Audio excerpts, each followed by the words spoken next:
ನೀವು ನನ್ನ ಹತ್ರ ಒಂಥರ ಇರ್ತೀರಾ, ಇನ್ನೊಬ್ರ ಹತ್ರ ಒಂಥರ ಇರ್ತೀರಾ. ನನ್ಗೆ ಎಷ್ಟು ಕೋಪ ಬರುತ್ತೆ ಗೊತ್ತಾ? ಅಲ್ಲ ಈಗ ನಿಮ್ಗೆ ಅಷ್ಟೊಂದು ಸಿಟ್ಟು ಬರೋ ಅಂಥದ್ದು ನಾನು ಏನು ಮಾಡಿದೆ? ಆಗ್ಲಿಂದ ನನ್ನ ತಲೆಗೆ ಇಡ್ಸ್ಕೊಂಡು ಯೋಚನೆ ಮಾಡ್ತಾ ಇದ್ದೀನಿ, ನಂಗೆ ಒಂದು ಗೊತ್ತಾಗ್ತಾ ಇಲ್ಲ. ಅರ್ಥ ಆಗ್ತಿಲ್ಲ, ಅರ್ಥ ಆಗಲ್ಲ ನಿಮ್ಗೆ. ಅದ್ ಹಾಗೇನೆ, ಯಾರು ಹರ್ಟ್ ಮಾಡ್ತಿರ್ತಾರಲ್ವಾ ಅವ್ರಿಗೆ ಅವ್ರು ಏನ್ ಮಾಡ್ತಿದಾರ ಅಂತ ಗೊತ್ತೇ ಆಗಲ್ಲ ನೋಡಿ. ಅದೇ ಅದರಿಂದ ಅನುಭವಿಸ್ತಿರ್ತಾರಲ್ಲ ಅವ್ರಿಗೆ ಮಾತ್ರ ಗೊತ್ತು ಅದ್ರ ನೋವು ಏನು ಅಂತ. ನೋಡಿ ನೋಡಿ, ನೀವು ಮತ್ತೆ ಬ್ಲೇಮ್ ಮಾಡ್ತಾ ಇದ್ದೀರಿ. ಅದೇನು ಅಂತ ಹೇಳ್ರಿ, ನಂಗೂ ಸ್ವಲ್ಪ ಗೊತ್ತಾಗ್ಲಿ. ನೀವೀಗ ಡಬಲ್ ಸ್ಟ್ಯಾಂಡರ್ಡ್ ಮೇಂಟೈನ್ ಮಾಡ್ತಿದ್ದೀರಾ. ನಾನು ಎಲ್ಗಾದ್ರೂ ಆಚೆ ಹೋಗೋಣ ಅಂತ ಹೇಳಿದ್ರೆ ವ್ಯಾಲ್ಯೂನೇ ಇರಲ್ಲ, ಆ ತರ ರೀಸನ್ ಕೊಡ್ತೀರಾ. ಅದೇ ಅಕ್ಕಂಗಾದ್ರೆ ಅದಕ್ಕೆ ಬನ್ನಿ ಆಚೆ ಹೋಗೋಣ, ಐಸ್ ಕ್ರೀಮ್ ತಿನ್ನಕ್ ಹೋಗೋಣ, ಇದನ್ನೆಲ್ಲ ಕೇಳ್ತೀರಾ. ಅದನ್ನ ನನಗೆ ಕೇಳಕ್ ಏನ್ ಪ್ರಾಬ್ಲಮ್ ನಿಮ್ಗೆ? ಆತರ ಕೇಳಿದ್ರೆ ನಂಗೆ ಎಷ್ಟು ಖುಷಿ ಆಗತ್ತೆ ಗೊತ್ತಾ? ಅಪೇಕ್ಷಾ, ಯಾಕ್ರಿ ಏನೇನೋ ಯೋಚನೆ ಮಾಡ್ತೀರಾ? ಇದಾ ರೀಸನ್ ನೋಡಿ. ನನ್ನ ಅದಕ್ಕೆ ಯಾಕೆ ಕರೆದೆ ಗೊತ್ತಾ?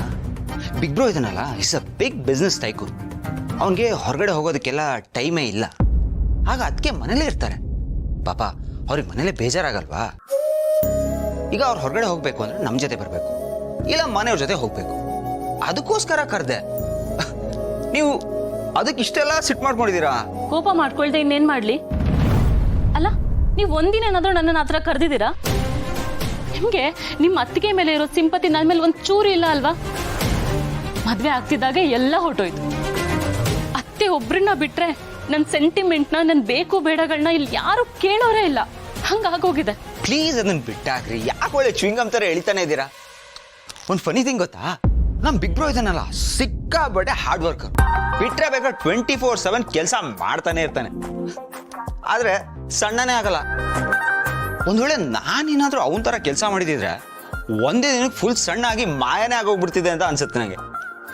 ಸೊ ಫನ್ನಿ ಅಲ್ಲ? ಎಂತ ಫನ್ನಿನೂ ಇಲ್ಲ. ಸುಮ್ಮನೆ ಏನೇನೋ ಹೇಳಿ ನನ್ನ ತಲೆ ತಿನ್ಬೇಡಿ, ಮೊದಲೇ ತಲೆ ಕೆಟ್ಟೋಗಿದೆ. ಹೌದು, ಏನೋ ಆಫೀಸ್ಗೆ ಅಂತ ಹೋದ್ರಲ್ಲ, ಏನ್ ಕೆಲಸ ನಿಮ್ಗಲ್ಲಿ? ಏನ್ ಪೊಸಿಷನ್ ನಿಮ್ದು? ಸದ್ಯಕ್ಕೆ ಬಿಗ್ ಬ್ರೋ ಯಾವುದು ವರ್ಕ್ನ ಅಸೈನ್ ಮಾಡಿಲ್ಲ. ಮೇ ಬಿ ನನಗೆ ಯಾವ್ದು ಸೂಟ್ ಆಗುತ್ತೆ ಅಂತ ವರ್ಕ್ನೇ ಫ್ಯೂಚರಲ್ಲಿ ಅಸೈನ್ ಮಾಡ್ತಾನೆ. So nothing to worry, big bro ಎಲ್ಲ ನೋಡ್ಕೋತಾನೆ. ಎಲ್ಲದಕ್ಕೂ ಇದೊಂದು ರೆಡಿಮೇಡ್ ಆನ್ಸರ್ನ ರೆಡಿ ಮಾಡಿ ಇಟ್ಕೊಂಡ್ಬಿಟ್ಟಿದ್ದೀರಾ.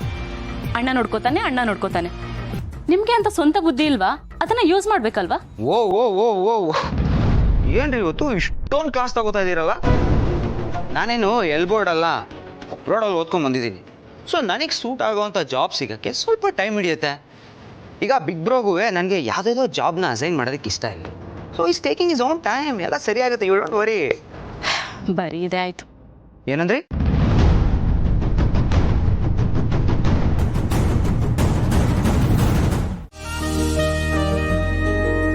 ಏನಾಯ್ತು ಮಲ್ಲಿ? ಅಕ್ಕರೆ ಅದು ತಾತ ಊರಿಂದ ಫೋನ್ ಮಾಡಿಸಿದ್ರು. ತಾತ ಊರಿಂದ ಫೋನ್ ಮಾಡಿಸಿದ್ರ? ಹುಷಾರಾಗಿದ್ದಾರೆ ತಾನೆ? ಅವ್ರು ಹುಷಾರಾಗಿ ಅವರೇ. ಅದು 7 ತಿಂಗಳು ತುಂಬಿದ ಮ್ಯಾಗೆ ಸೀಮಂತ ಮಾಡ್ತಾರಲ್ಲ, ಅದ್ರ ಬಗ್ಗೆ ಮಾತಾಡಕ್ಕೆ ಫೋನ್ ಮಾಡಿದ್ರು.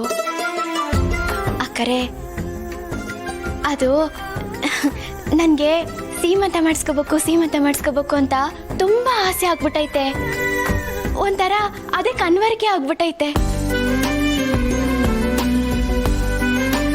ಅಕ್ಕರೆ ನೀವ್ ಯಾಕೆ ನಗ್ತಿದ್ದೀರಾ? ಅಲ್ಲ, ಇದ್ರಲ್ಲಿ ನಗೋ ಅಂತದ್ ಏನೈತೆ? ಹೋಗಿ ಅಕ್ಕರೆ, ನೀವು ನಾನು ಏನ್ ಮಾತಾಡಿದ್ರು ನಗ್ತೀರಾ. ಇಲ್ಲ ಮಲ್ಲಿ, ನನಗೆ ನಗು ಬಂದಿದ್ದು ಅದಕ್ಕಲ್ಲ, ನೀನ್ ಹೇಳಿರೋ ರೀತಿಗೆ.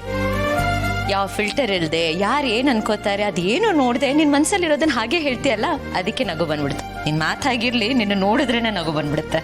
ಅಂದ್ರೆ ನಿಮ್ ಕಣ್ಣಿಗೆ ನಾನು ಜೋಕರ್ ತರ ಕಾಣ್ತೀನಾ? ಅಯ್ಯೋ ಇಲ್ಲ, ನಿನ್ನ ನೋಡಿದ್ರೆ ಅಷ್ಟು ಖುಷಿ ಅಂತ. ಸರಿ.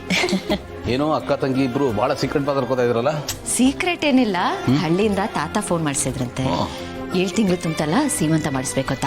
ಅದು ಅಲ್ಲದೆ ನಮ್ಮಲ್ಲಿಗೂ ಸೀಮಂತ ಮಾಡಿಸ್ಕೋಬೇಕು ಅಂತ ಆಸೆ ಆಗ್ತಿದೆ. ಅದನ್ನೇ ಹೇಳ್ತಿದ್ಲು. ಅಫ್ಕೋರ್ಸ್ ಮಾಡ್ಲೇಬೇಕಲ್ಲ. ಮಲ್ಲಿ ಮನೆ ಸೊಸೆ ಅಷ್ಟೇ ಅಲ್ಲ, ಮನೆ ಮಗಳಿದ್ದ ಹಾಗೆ. ಕೇಳಿಸ್ಕೊಂಡೆ ಗೌತಮ್ ಅವ್ರು ಹೇಳಿದ್ದು? ನೀನು ಈ ಮನೆ ಮಗಳು. ನಿಮ್ಮ ಈ ಪ್ರೀತಿಗೆ ಅದೆಷ್ಟು ಥ್ಯಾಂಕ್ಸ್ ಹೇಳಿದ್ರು ಕಡಿಮೆನೆಯ. ಆಮ್ಯಾಗೆ ನನ್ಗಿನ್ನೂ ಒಂದು ಆಸೆ ಐತೆ. ಏನಪ್ಪ ಇನ್ನೊಂದು ಆಸೆ? ಅದು ನನ್ನ ಸೀಮಂತ ಶಾಸ್ತ್ರ ಆದ್ಮ್ಯಾಗೆ ನಾನು ನನ್ನ ತವ್ರ ಮನೆಗೆ, ಅಂದ್ರೆ ನಮ್ಮ ತಾತನ ಮನೆಗೆ ಹೋಗಿರ್ಬೋದಾ? ಅಲ್ಲಿ ತಾತನ್ ತಾವ್ ಸ್ವಲ್ಪ ದಿನ ಇದ್ದಂಗೂ ಆಯ್ತದೆ. ಅವರು ತುಂಬಾ ಖುಷಿ ಪಡ್ತಾರೆ.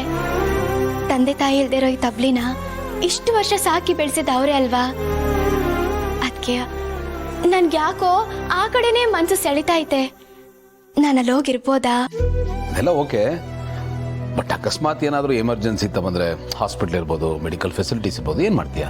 ಗೌತಮ್ ಅವರೇ, ನೀವು ಹೇಳೋದು ನೋಡಿದ್ರೆ ಹಳ್ಳಿಯಲ್ಲಿ ಯಾರು ಪ್ರೆಗ್ನೆಂಟೇ ಆಗಲ್ಲ, ಯಾರಿಗೂ ಮಕ್ಕಳೇ ಹುಟ್ಟಲ್ಲ ಅನ್ನೋ ಥರ ಇದೆ. ಇಲ್ಲಿ ನೋಡಿ, ಅವಳು ಆಸೆ ಪಡ್ತಿದ್ದಾಳೆ. ಆ ರೀತಿ ಫೆಸಿಲಿಟೀಸ್ ಏನಾದರೂ ಬೇಕು ಅಂದರೆ ಅರೇಂಜ್ ಮಾಡಿದ್ರೆ ಆಯಿತು. ಸೀಮಂತ ಮುಗಿಸ್ಕೊಂಡು ಒಂದು ತಿಂಗಳು ಇರಲಿ ಬಿಡಿ, ಡೆಲಿವರಿ ಟೈಮಲ್ಲಿ ಕರ್ಸ್ಕೊಂಡ್ರೆ ಆಯಿತು. ಆಯ್ತು ಬಿಡಿ, ಅವಳ ಆಸೆಗೆ ಯಾಕೆ ನಾವು ಬೇಡ ಅನ್ಬೇಕು. ಆಗಲಿ. ಹಾಗೆ ನನ್ಗೆ ಇನ್ನೂ ಒಂದು ಆಸೆ ಐತೆ, ಅದನ್ನು ಪೂರೈಸ್ತೀರಾ? ಹೇಳಮ್ಮ. ಅದು ನನ್ನ ತಾತನ ಮನೆಗೆ ಹೋಗ್ಬೇಕಾದ್ರೆ ಅವ್ರನ್ನ ನನ್ನ ಜೊತೆ ಕರ್ಕೊಂಡು ಹೋಗ್ಬೋದಾ? ಬಟ್ ನಾವೀಗ ಏನಾದರೂ ಮಾಡಲೇಬೇಕಲ್ವಾ? ಸುಮ್ಮನೆ ಕೂರಕ್ಕಾಗತ್ತಾ ಹೇಳಿ? ಇಲ್ಲ ನೀನು baby, I have an idea. ನೋಡು, ನಿಮ್ಮ ಅಪ್ಪನಿಗೆ ಸಿಂಪಲ್ ಆಗಿ ಒಂದು ಮೆಸೇಜ್ ಟೈಪ್ ಮಾಡು, ಒಂದಿಷ್ಟು ತಾನೇ ಮಾಡು. ನೋಡಿ ಡ್ಯಾಡ್, ನನಗೆ ಸಿಕ್ಕಾಪಟ್ಟೆ ಬೇಜಾರಾಗಿದೆ, ನನಗೆ ಅಲ್ಲಿ ಬರೋಕ್ಕೆ ಖಂಡಿತ ಇಷ್ಟ ಇಲ್ಲ, ನನ್ನ ಫೋರ್ಸ್ ಮಾಡಿಬಿಡಿ, ನನ್ನ ಪಾಡೆ ನಾನು ಬಿಟ್ಬಿಡಿ ಅಂತ ಒಂದಿಷ್ಟು ಮೆಸೇಜ್ ಟೈಪ್ ಮಾಡಿ ನಿಮ್ಮ ಅಪ್ಪನಿಗೆ ಫಾರ್ವರ್ಡ್ ಮಾಡ್ಬಿಡು. ಕಳಿಸ್ಬಿಟ್ಟು ಸೀದಾ ಮನೆ ಬಿಟ್ಟು ಬಂದ್ಬಿಡಿ ಹೇಳ್ತೀನಿ. ನನ್ನ ಫ್ರೆಂಡ್ ಒಬ್ಳಿದ್ದಾಳೆ, ನಾನು ಅವಳ ಹತ್ರ ಮಾತಾಡ್ತೀನಿ ಬೇಕಂದ್ರೆ. ಫಾರ್ ಟೈಮ್ ಬಿಂಗ್ ಒಂದು ಸ್ವಲ್ಪ ದಿನದ ಮಟ್ಟಿಗೆ ಆಮೇಲೆ ನಿಮ್ಮಪ್ಪ ಹೇಗಿದ್ರು, ಇರೋಳೊಬ್ಳೆ ಮಗಳು, ಯಾಕೆ ಅವಳನ್ನ ಇಷ್ಟೊಂದು ಫೋರ್ಸ್ ಮಾಡಬೇಕು, ಅವಳ ಪಾಡುಗಳು ಇರಲಿ ಅಂತ ಅವರೊಬ್ಬರೇ ಹೊಡ್ತಾರೆ. ಏನಂತೀಯ? ಇದೇ ತರ ಏನಾದರೂ ಒಂದು ಹೇಳಿ ನನ್ನ ಬಾಯಿ ಮುಚ್ಚಿಸ್ತೀರಾ, ಬಟ್ ನೀವೇನು ಮಾಡ್ತಿಲ್ಲ. ಈ ಜೇಡಿ ಏನು ಮಾಡದೆ ಸೈಲೆಂಟ್ ಆಗಿದೆ ಅನ್ನೋ ಕಾರಣಕ್ಕೆ ಏನು ಮಾಡೋಕ್ಕಾಗಲ್ಲ ಅಂತಲ್ಲ, ನನ್ನ ಟೈಮ್ಗೋಸ್ಕರ ಕಾಯ್ತಾ ಇದ್ದೀನಿ ಬೇಬಿ. ನನ್ನ ರೈಟ್ ಟೈಮ್ ಬರಲಿ, ಯಾರ್ಯಾರು ನನಗೆ ಕೊಟ್ಟಿದ್ದಾರೋ ಅದೆಲ್ಲ ನನಗೆ ನೆನಪಿದೆ, ತಿರುಗಿಸಿ ಬಡ್ಡಿ ಸಮೇತ ಕೊಡ್ತೀನಿ, ಯಾವನಿಗೂ ಕೇರ್ ಮಾಡಲ್ಲ ಆಗ. ಸರಿ ಬೇಬಿ, ನಾನು ನಿನಗೆ ಮತ್ತೆ ಕಾಲ್ ಮಾಡ್ತೀನಿ, ಆ್ಯಂಡ್ ನಾನು ಹೇಳಿದ ಕೆಲಸ ಮಾಡು, ಮರಿಬೇಡ. ಓಕೆ.